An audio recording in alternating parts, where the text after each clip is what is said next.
नाक नकसबा यूपी के पहिरावा बा बिहारी, काढ़ करे जाले जाता ये करनन कटारी।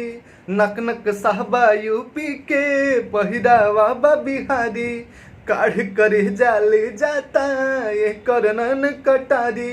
सपनों में जिसको देखा था ये वही है, सही है ये लड़की सही है, हो सही है ये लड़की सही है। बोलिया तो बोले ले एकदम देहाती, सुन के गदा जाता छाती। 2 दिन से पागल बनौले बाहम के, साचा हूँ मैं बाकारामाती।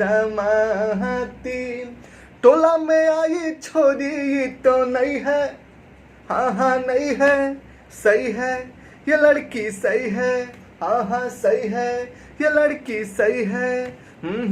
बोलिया तो बोले ले एकदम देहाती। गजब लाइन बाटे। तो कैसा लगल आप लोग जरूर नीचे कमेंट सेक्शन बताइम जा। गलती सही हो गई तो अपन भाई दोस्त समझ के माफ करम जा। और हमारा ऑफिशियल चैनल जीजे तिवारी जी ऑफिशियल के सब्सक्राइब करी जा, घंटी वाला बटन भी दबा लेम जा, ताकि जोनो कभी भी जैसे ही कोनो नया गाना गा के अपलोड करम आप लोग के बीच में पहुंच जाए। लाइक शेयर करम जा। जय भोजपुरी, प्यार आशीर्वाद देते रहम जा।